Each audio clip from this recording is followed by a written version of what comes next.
I'd like to call to order the Historic Site Preservation Board. Can we have a roll call, please? We'll get the tape going.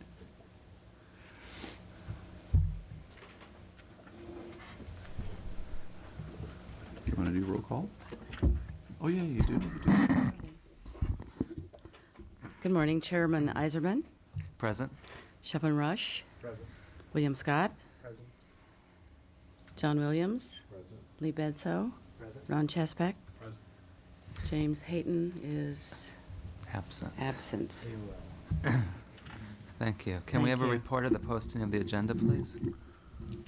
Thank you very much, Mr. Chairman. The agenda was posted last week in accordance with state and local procedures. Thank you. Do we have any public comments this morning? Could we have a brief pause? The tape's not rolling. Oh, okay. It's being stubborn. So this is public comment. Oh. Hold 1 second. The audio tapes. We want this for posterity. Pretty frightening. All right, I'll wait then. Freeze frame this still. Not recording? You got Rick's, don't you? Did Rick's tape run? Okay. At the chairman's pleasure, when he's ready for me. Shall we? Mr. Mayor, please. Good morning. I'm Will Kleindingst. I come here as a private citizen. I was here yesterday, and I watched a bus pull up alongside of Palm Springs City Hall, and roughly 30 visitors jumped out with cameras. And I've seen this site before. And they swarm City Hall, admiring, photographing, touching, feeling, questioning, asking about this Albert Frey structure. They were a little more penetrating, dare I say, in their investigations, in as much as they were in the hallways, poking heads in doors, and so on and so forth. What turned out to be a traditional visit was much more. They were somehow from Austria.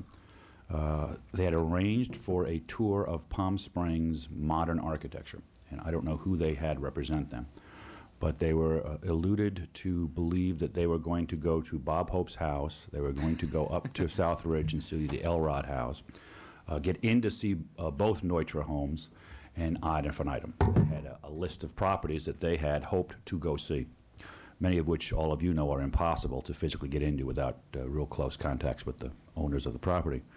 The point was that they didn't know where to go at this point. They had 30 people and a day to kill, and they didn't know what to do or where to go. We attempted to try to find someone that could facilitate them. We didn't have anybody on staff to deal with tours. But we gave them, from their own map, sort of highlights and addresses and located them buildings they could go see. But I offer you this from the standpoint that, as I said earlier, this happens with great frequency. We have people that come here. Some are organized. Some know what they're doing, and some do, in fact, have a flawless presentation here in Palm Springs. This unfortunate group of visitors came, and because it was not as organized as they had hoped, as they were pledged and promised, their Palm Springs experience was somewhat fractured. I endeavored to give a little verbal history, if you will, outside under the entranceway and describe some of the buildings and some of the history, but there was no ability for me to spend the afternoon, if you will, in the bus. And I only bring it to your attention in hopes that the work that Tracy's doing on her brochure is something that would have been greatly beneficial to hand out, if you would, to 30 visitors so that they could drive around with some frequency. There has to be some realistic design on the brochure that says what you can and cannot do when you get to the home. Don't expect to go in. It's curbside visit only. Don't knock on the doors. Don't bother the residents. They wanted to go see the steel houses, didn't know where they were, how to get to them, and so on and so forth.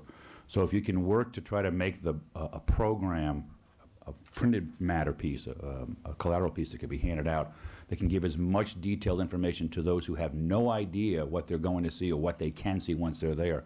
Give them as much descriptions, and if it's at all possible for any of you to put your name on some sort of rotational call, that in fact if somebody says, I'm here, what do I do? Their guide fell out, perhaps because of the work you're all doing as citizens, you can afford them some opportunity to say, well, we can pick them up, I'll meet them at 2:30 and give them a little quick tour or something.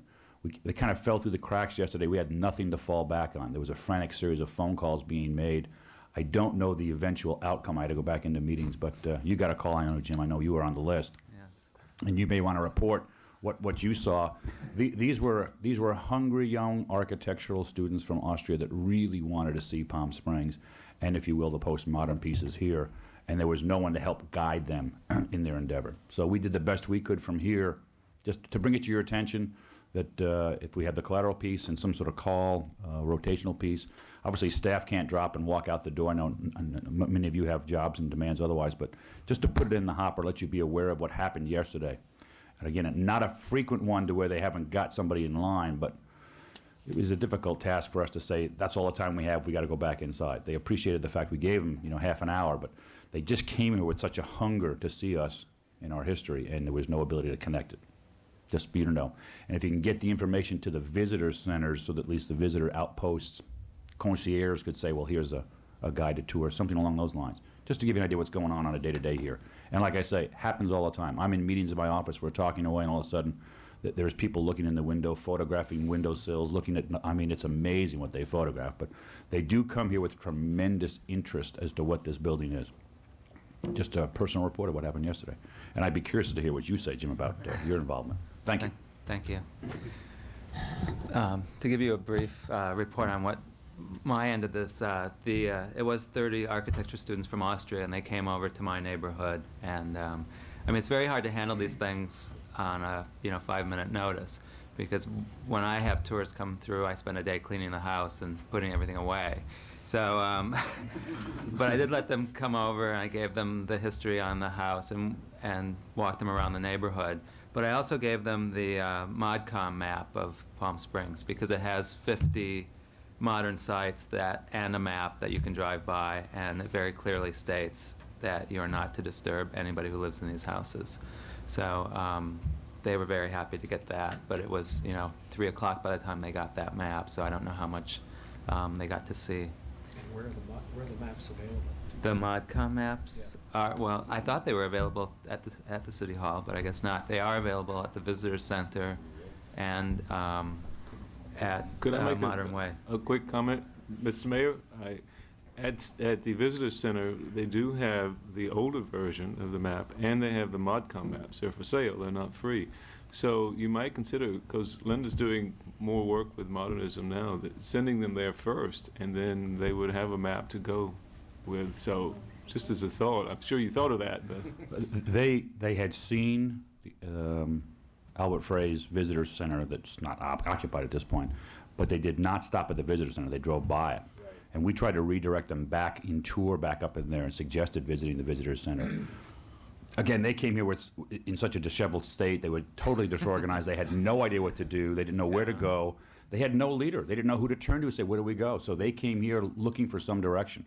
And much to my surprise and dismay, we had nothing I could find at the front desk. So maybe that's a fault that we've got to deal with locally here.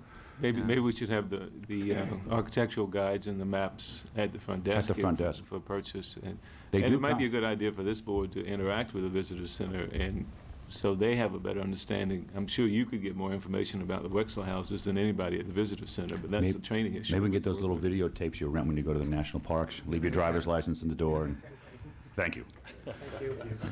One of the things that we can do is, John, if you could, allow us to purchase some copies of the ModCom map.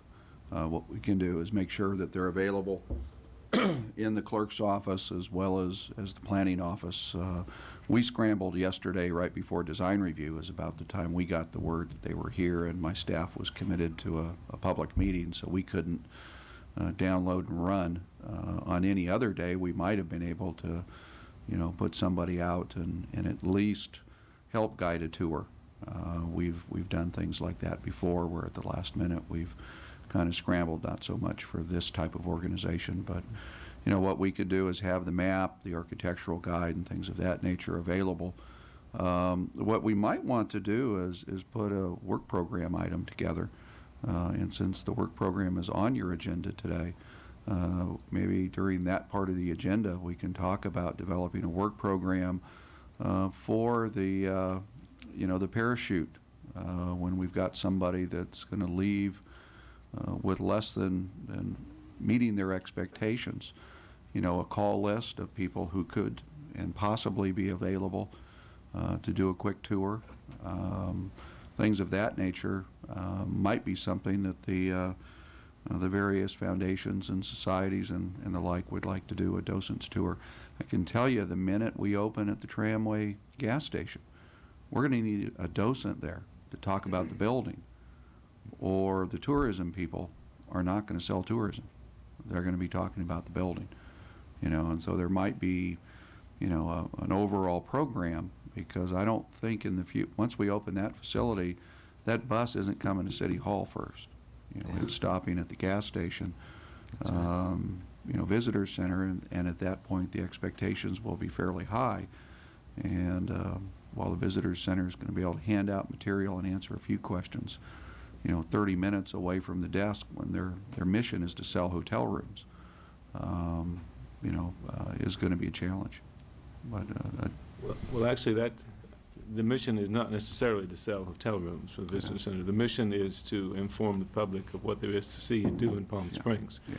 And I think, I'm just speaking from personal experience, I think that our visitors center probably needs to be a little better equipped, because there's a huge interest, and even more interest when the new center opens, in particularly the mid-century modern architecture in Palm Springs, but also all the old Spanish and all the architecture that's Right. available to see.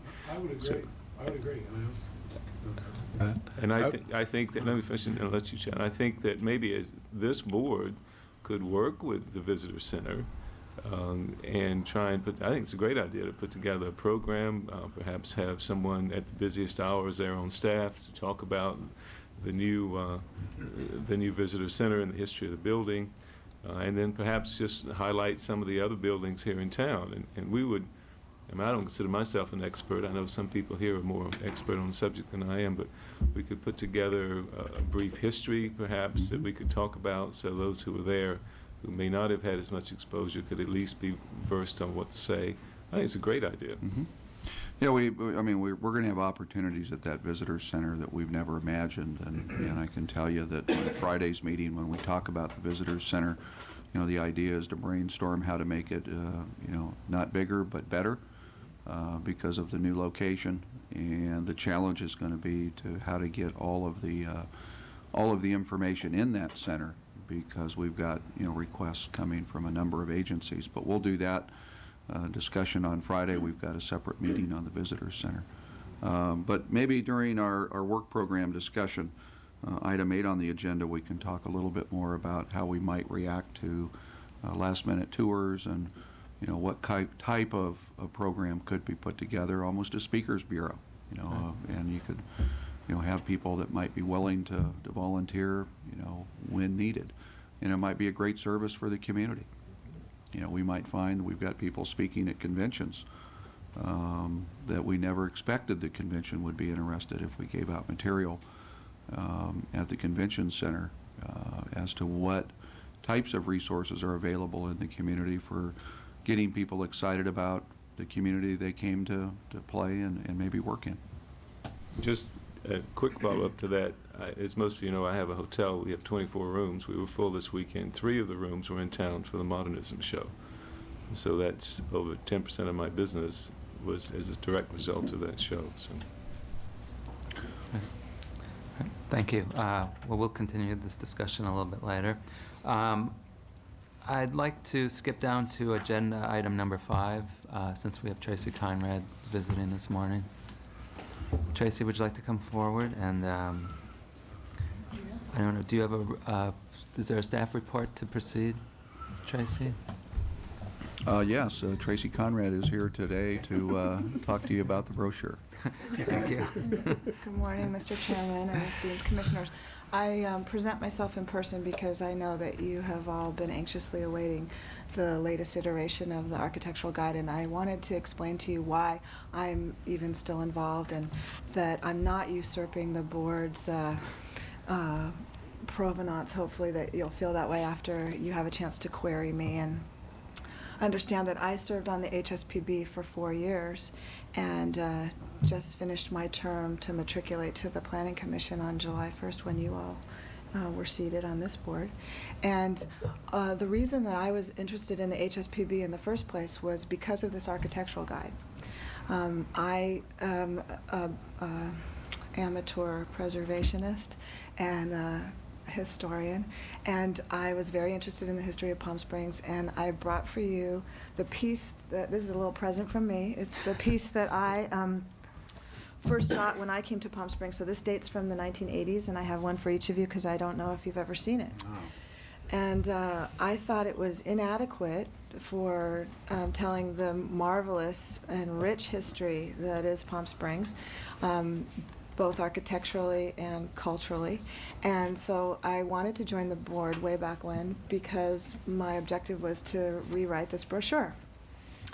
And I was given that assignment on the HSPB and the other extremely unwieldy assignment of going through the architectural survey that had been done by the original members of this board and mostly members of the Historical Society back in 1984, along with your current chairman and one other member from the original.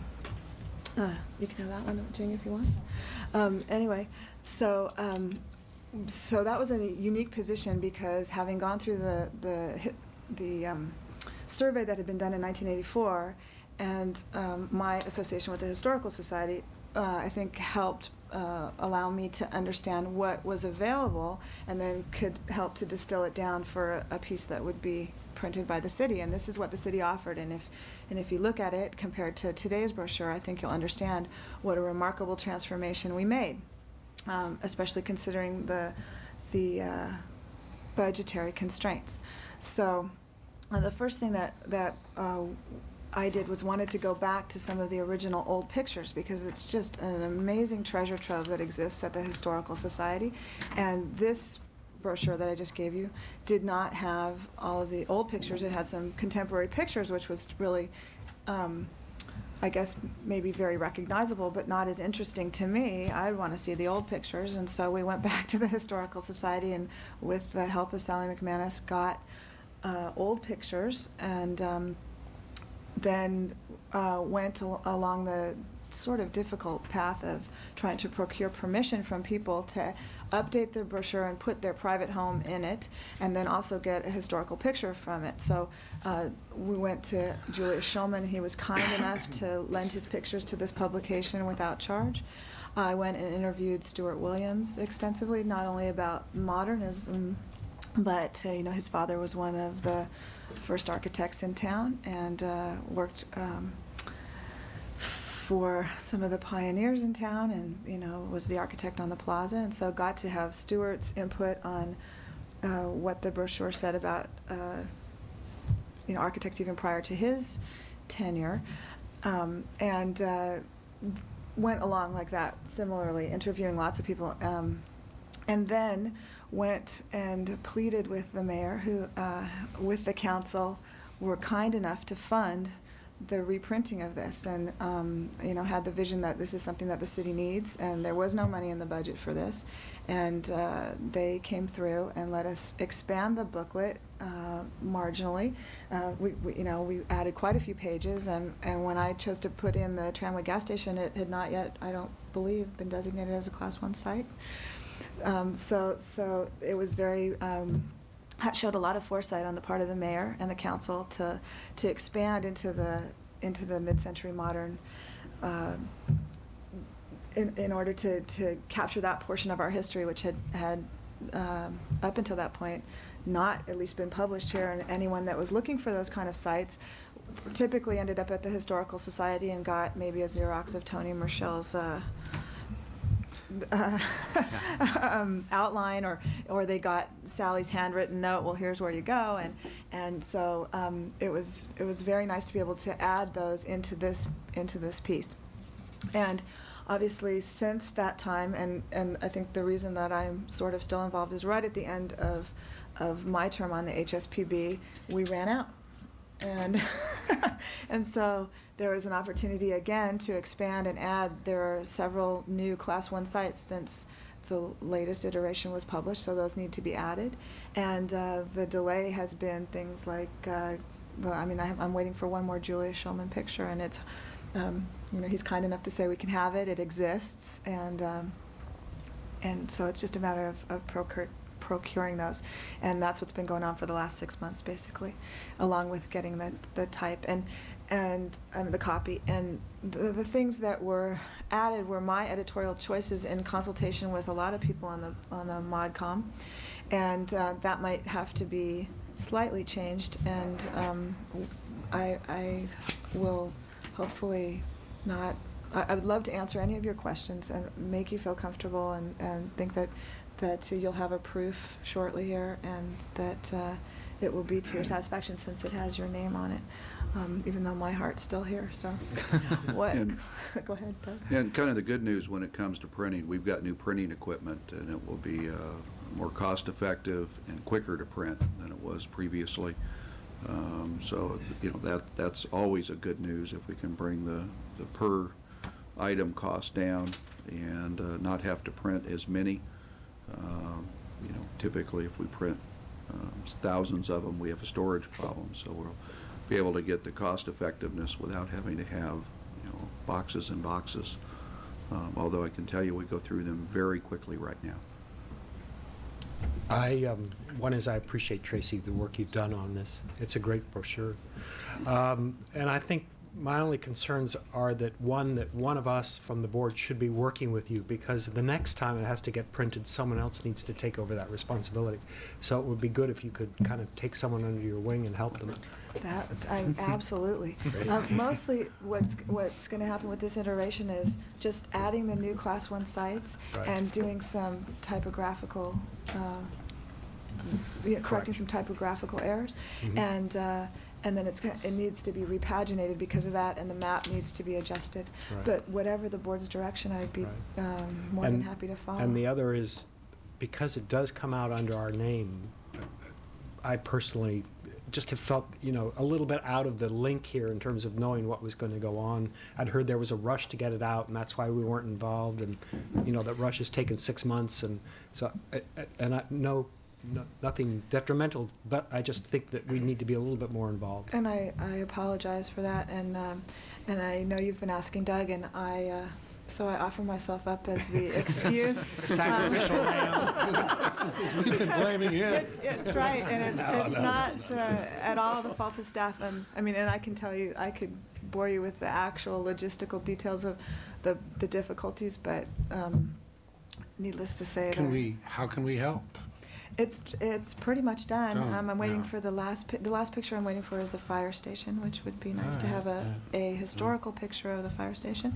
But there was a few hurdles, but we're there, and I'm sorry it took 6 months, and the rush was that we ran out because we didn't anticipate what a hot ticket item this would be. Are we getting enough of them now, Well, Doug reprinted. We're going to keep reprinting as long as we need them. as you Yeah. need them? Yeah, So it's- we're in the season, and, even if our per unit cost is a little high, we printed, I think, 200? And how many do you think we have left?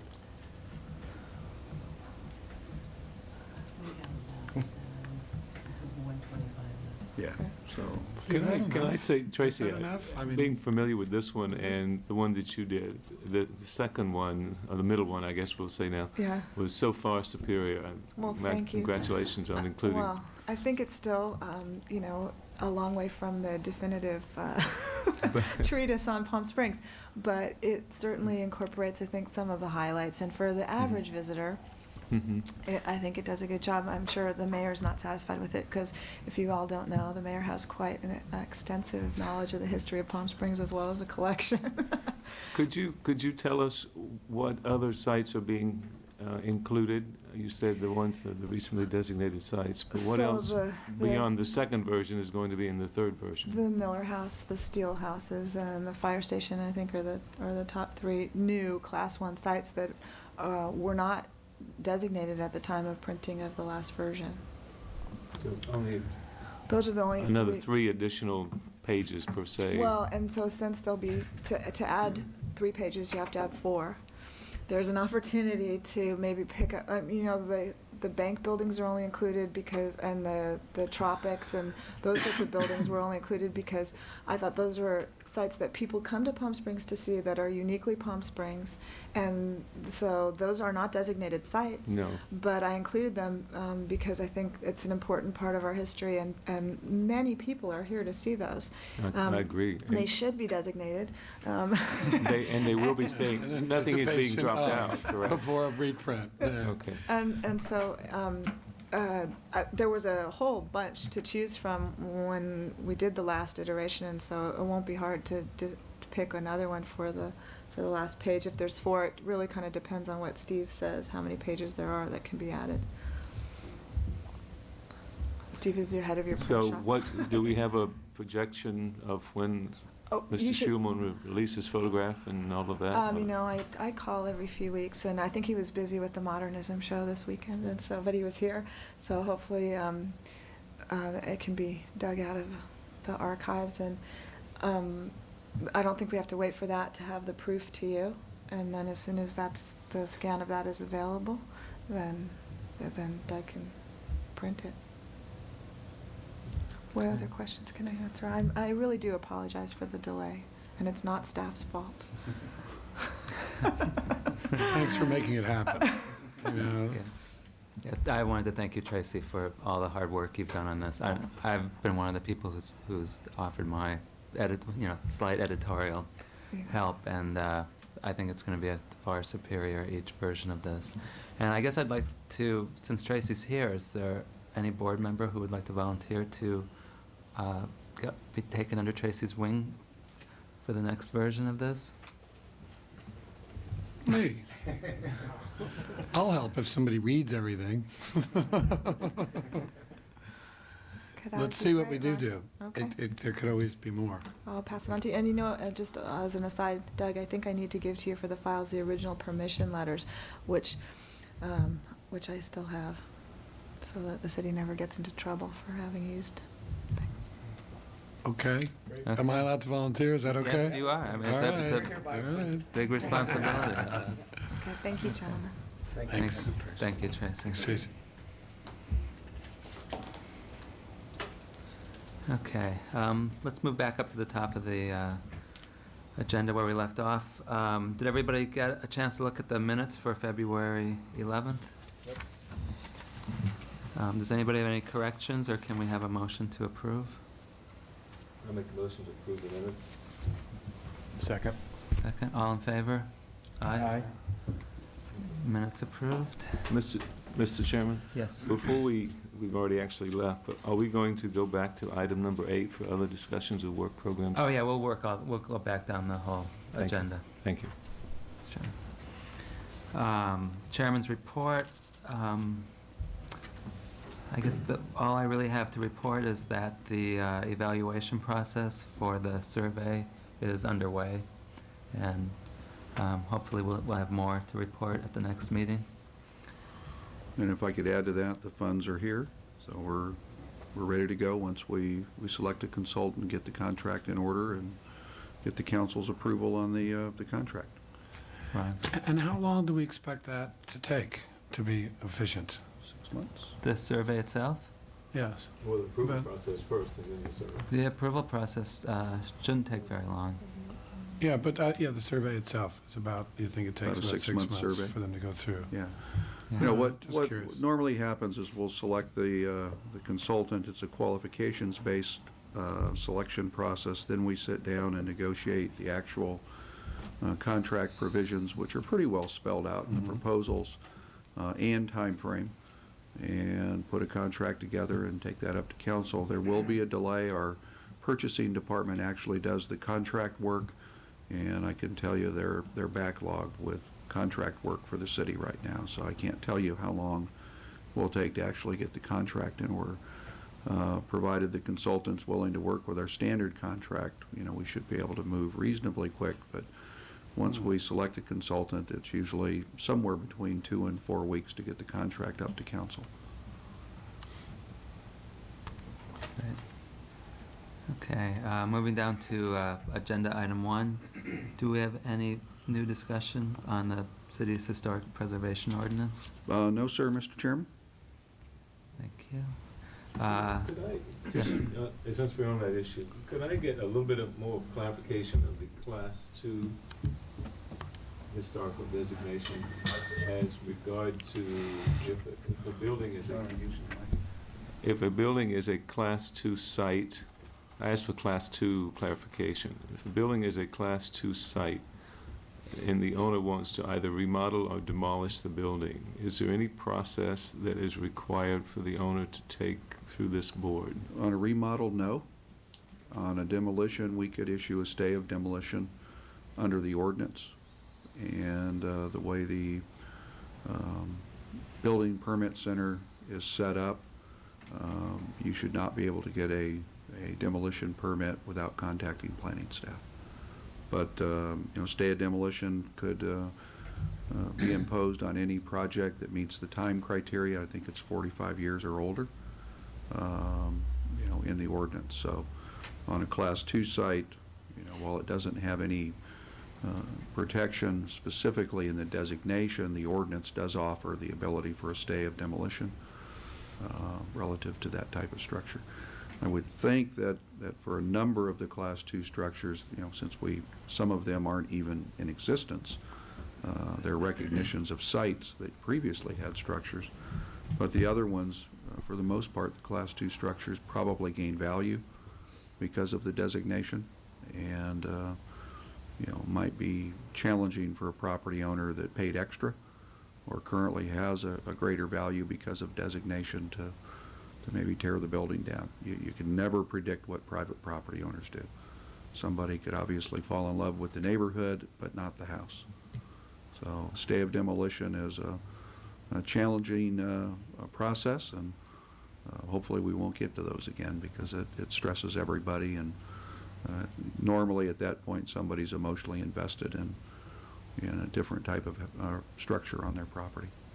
So just for clarification, if a property is designated as a Class 2 site and the owner wants to make any sort of change or alteration, there is nothing in our ordinance that would control or prevent that. If the owner wanted to make a demolition, that would then come before this board, or it would come before just the planning department? It would stay of demolition as a board action.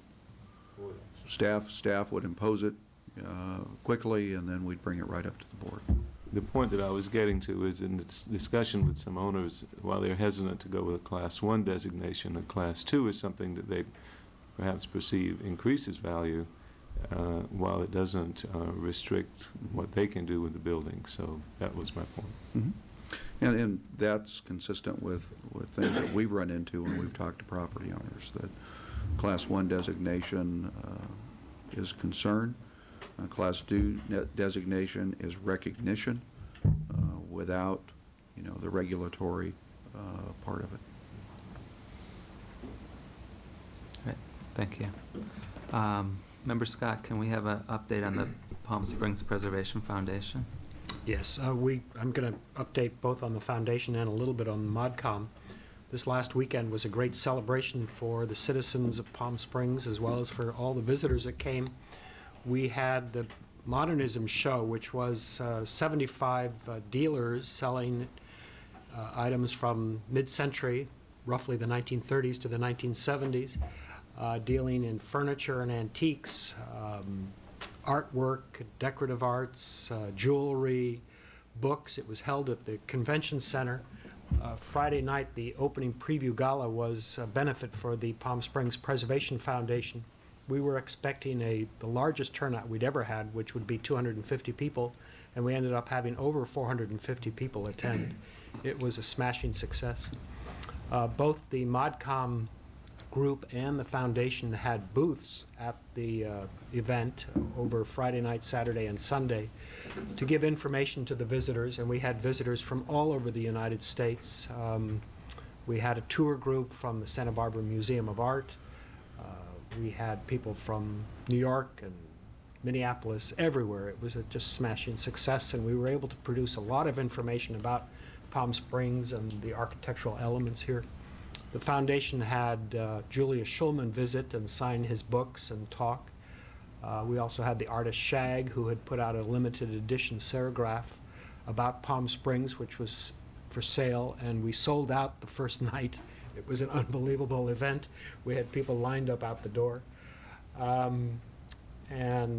We had lectures, and it was a really great success. On Saturday night, the Modernism Group had a fundraiser held at the Ship of the Desert. They had limited the number to 200, and they had over 240, and they had to turn tons of people away. It was a great evening under the stars, a beautiful night, and a really great success for the city. So we're very happy. I'm the treasurer of the Palm Springs Preservation Foundation, and I'm really happy. And I'm really tired, too, so I'm glad that we only do this once a year. And the producers of the event, the Dolphin Productions, have said it was the best. They do this all over the United States, in Florida and other places. They said it's the best turnout they've ever had, and they look forward to coming back to the 4th event next year. So we hope that you'll plan to join us in early March of 2004. Thank you. Thank you. Member Williams, do you want to give the ModCom version of this?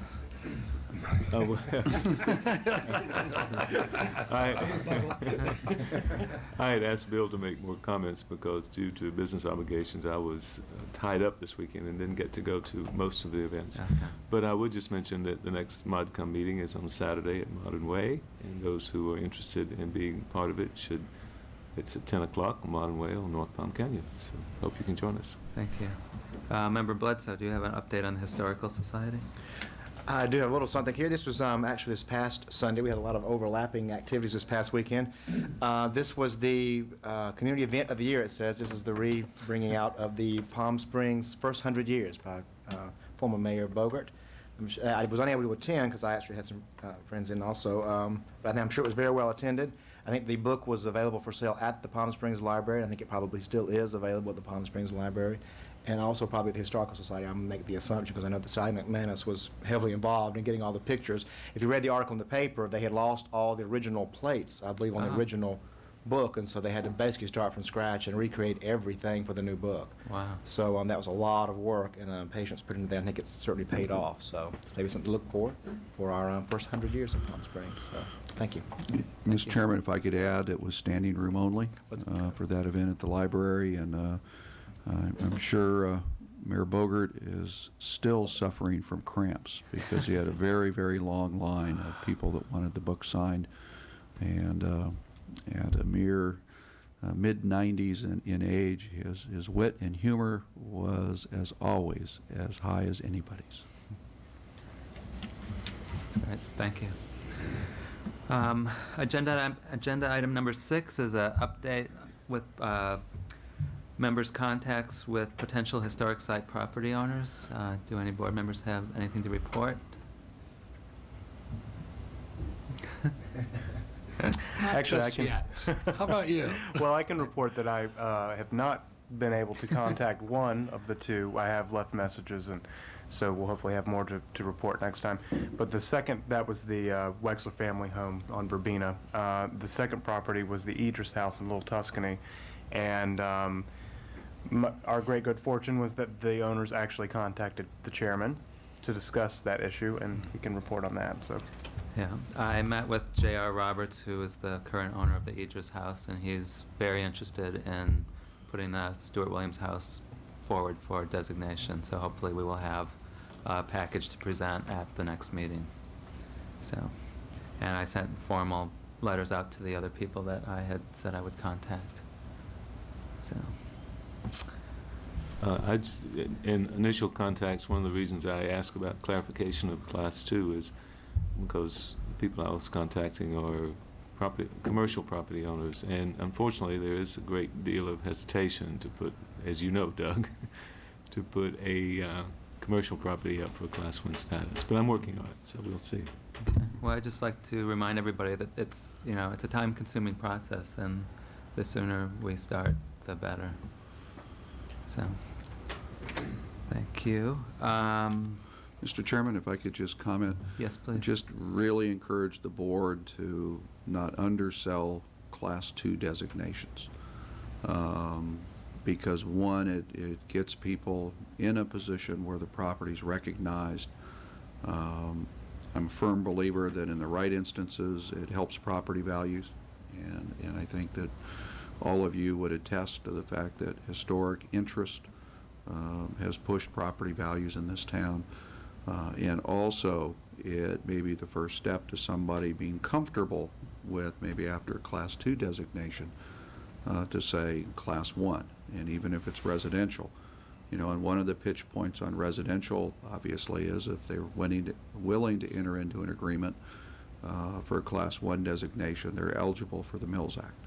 And that's a pretty substantial reduction in property tax, about 60%. And the good news is it comes from the county's portion of the property tax, not the city's portion, so there's no effect on the city. So it actually is a very good deal for our residents, and still maintains the property tax for the city, as well as if there's a transaction on the property, would increase the property tax both to the county and the city. Okay. About the only thing we ask of people if they get a Mills Act contract, other than working with us on changes and having a contract, is that the plaque be visible from the public. Thank you. Do we have anything to discuss in terms of the city's general plan regarding historic resources? We passed the chapter out to the board, and I do need to ask you all to take a look at it. While it's going to be a 2-year process, the more we can build in the front end of the process relative to small chapters of the general plan, when we start dealing with the stuff that's going to be very time consuming in the community, it allows staff to have already put some of the issues behind us. I'm not going to push you for comments today, but just to remind you and encourage you to take a look at the policies and see where you might like to make some changes, and as simply as just putting handwritten notes. I don't like this one. This one needs to be beefed up.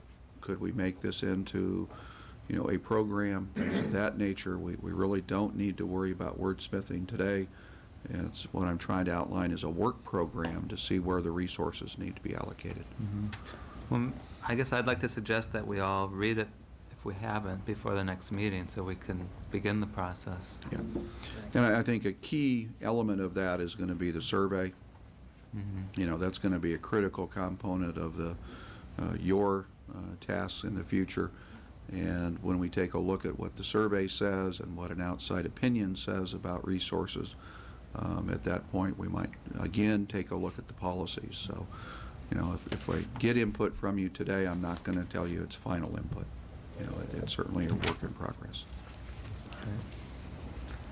Okay, we're back down to the HSPB work program for 2003.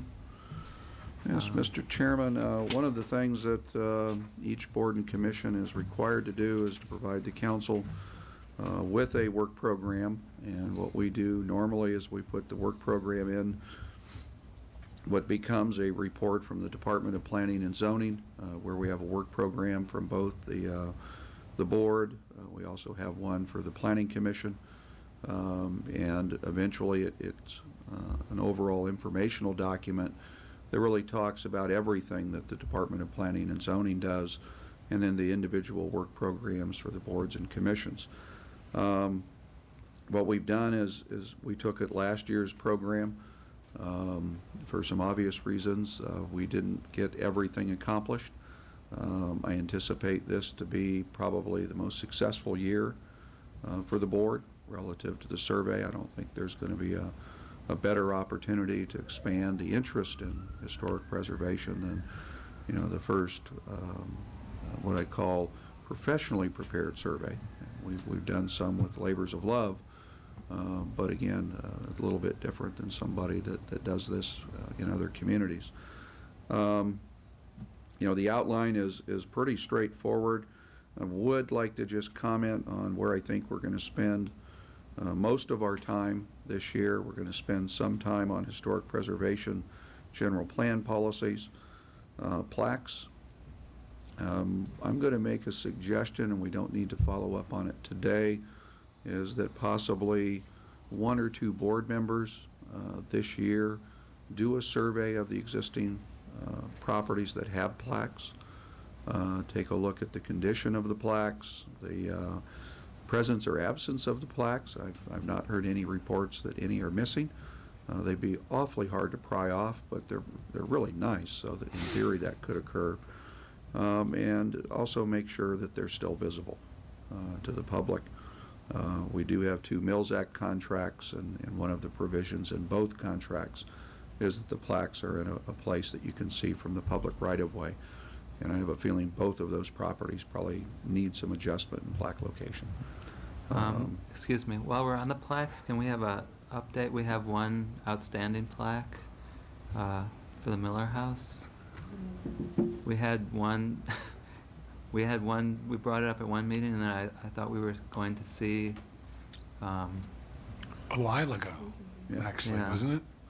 Yeah, we're still working on that. okay. We'll get it back to you. We also have another outstanding plaque for the Tramway gas station, and we purposely put that one on hold. And one of the things we'll talk about on Friday is possible locations. It was staff's idea to charge the architect with the process of finding the right place for the plaque.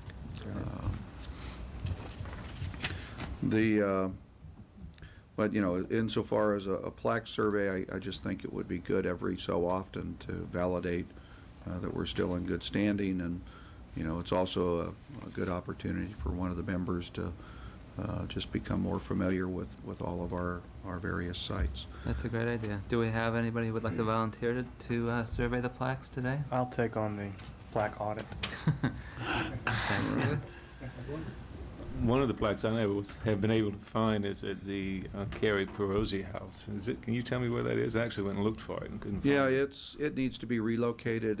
You have to walk up the driveway, and you know, when they went out and placed it, they placed it on the best rock where it would fit the best and be the most secure.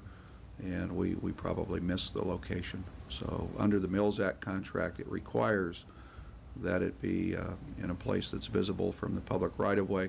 Where it is today, you really have to come on the property to see it, and I don't think it's probably good for the property owners either.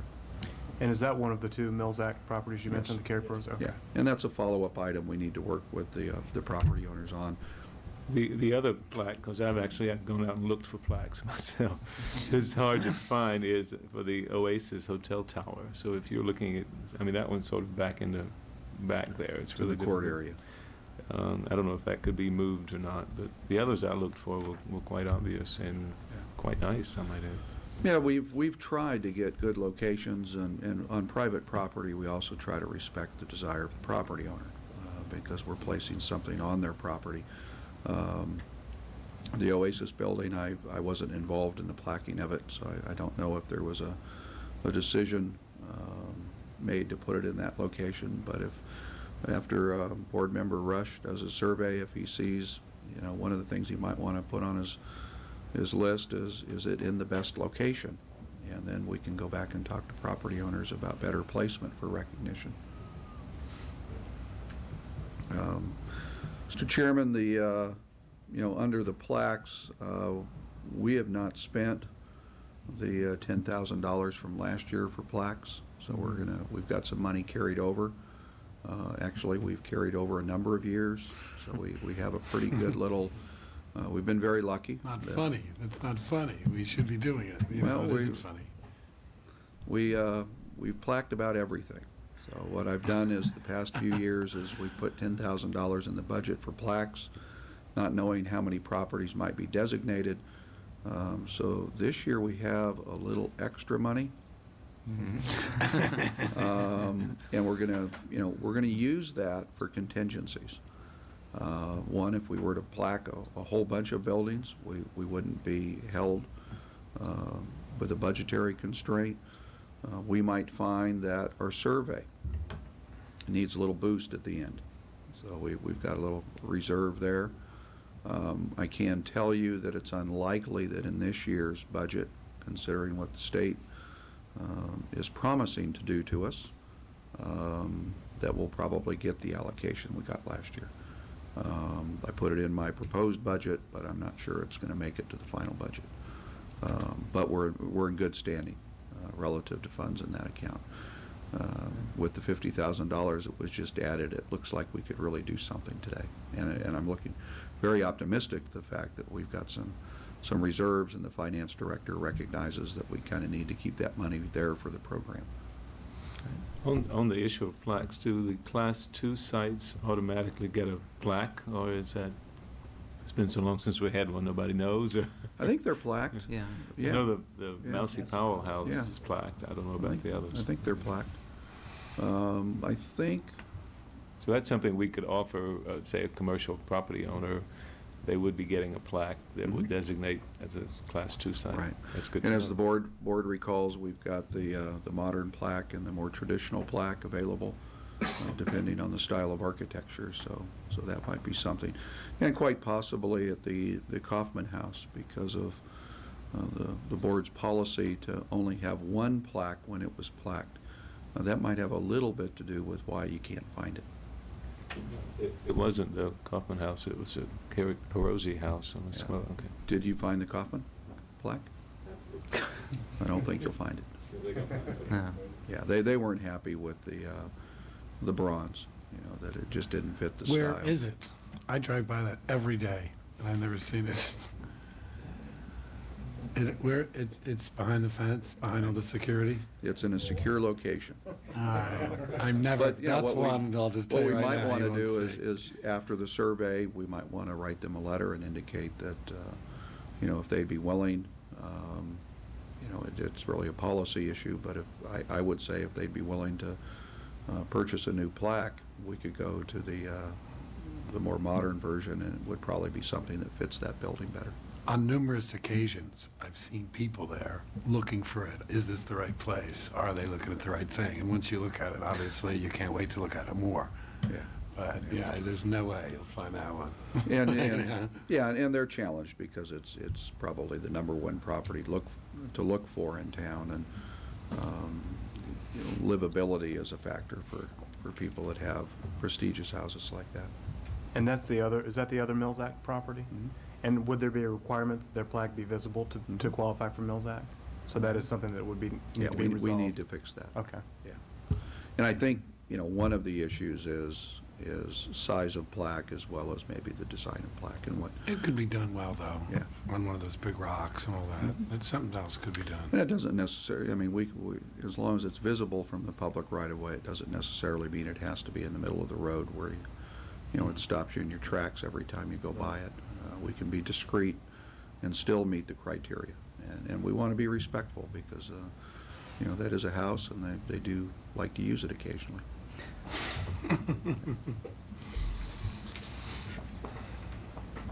With regards to survey update, we've discussed that, and we're making progress to historic designations. You've already discussed that. We may want to add one and I'm not sure how you might like to put it in as far as title, but maybe it's the Palm Springs Historic Tour Program, and we just put a little sentence in there that, what we'd like to do is try to develop a call-out list.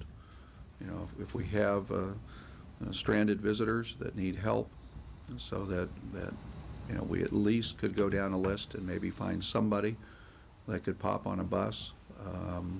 It's something that we've done in the past, not so much at the last minute, but certainly a service that we would offer if we could.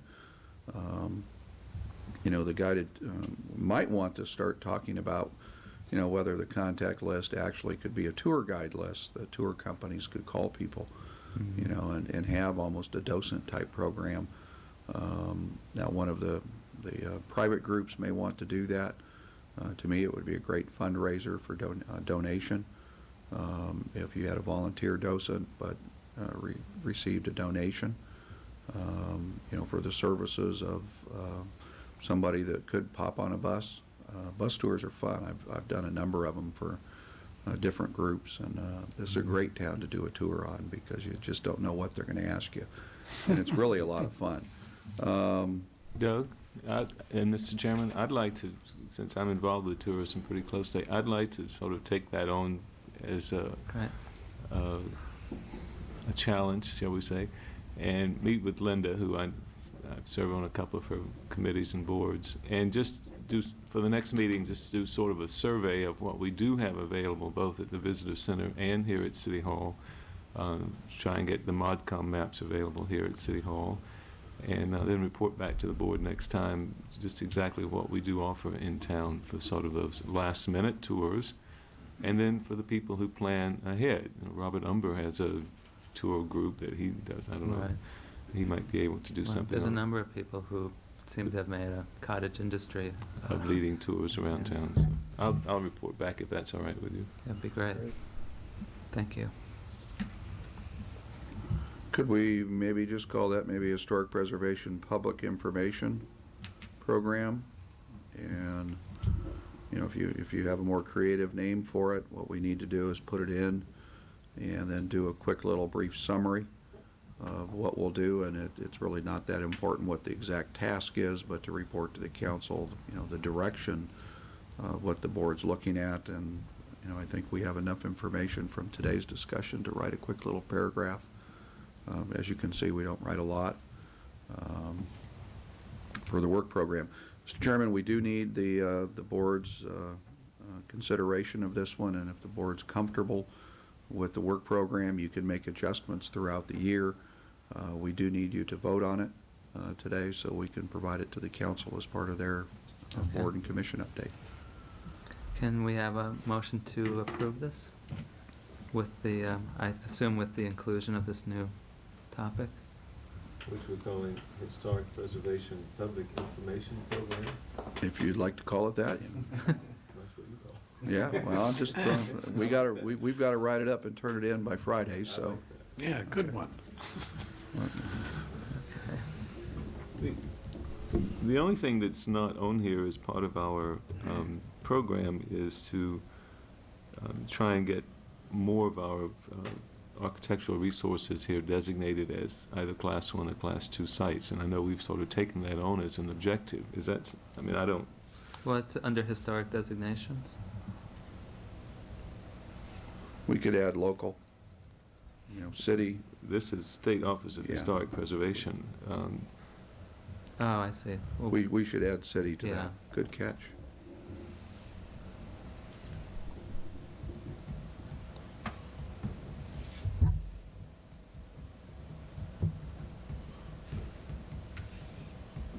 We'll expand that a little bit so it reflects what the board's doing, an outreach program.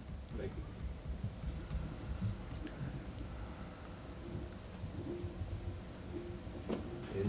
And having said that, I would make a motion that we accept this as our work program for 2003. I second that. Okay, all in favor? Aye. Unanimously approved. Thank you. Okay, do we have any additional board or staff reports?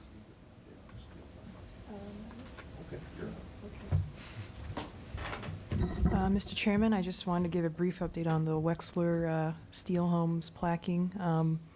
It's my understanding that 6 of them are finally up and 1 more to go. So, Mr. Chairman, actually, you were kind enough to sort of facilitate that process. So, thank you.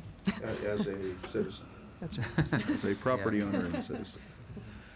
Mr. Chairman, I have a couple of items to report. You know, a little bit different part of history. It's more contextual of time. But the Ruddy Museum at the Village Green will be donated to the city with an endowment fund to where, you know, Mr. Ruddy will pull back. The endowment fund is sufficient with the revenues to maintain the museum forever and the building. Wow. And I'm going to be, at least at the first stage, one of the 3 directors. So I'm going to learn a little bit more about museum curation and things of that nature, and I couldn't have a better instructor in that than Mr. Ruddy. We've had our first meeting, and to spend an hour in that facility and look at the time, and it's the time and period about when this city incorporated. So if we look at it in the context of not that it's not in a historic building, it was a building that was built by Mr. Ruddy for his museum, but it is perfect timing relative to the era that this city became a city. And if you haven't been there and you're interested, the only benefit I have for being on the board is I do get a stack of passes. I can tell you that it having been in there for an hour and really looked it over, it's really worth 95 cents to go see it.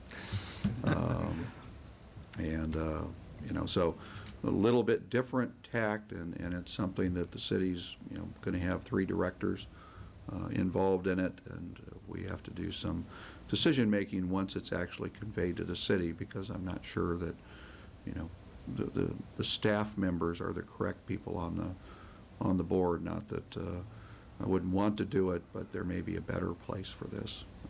We'll have to seek that out. That's probably our first mission. But if you haven't been there, it's a pretty unique part of Palm Springs. Even though it's not physically part of Palm Springs, it's the era. Right. Thank you.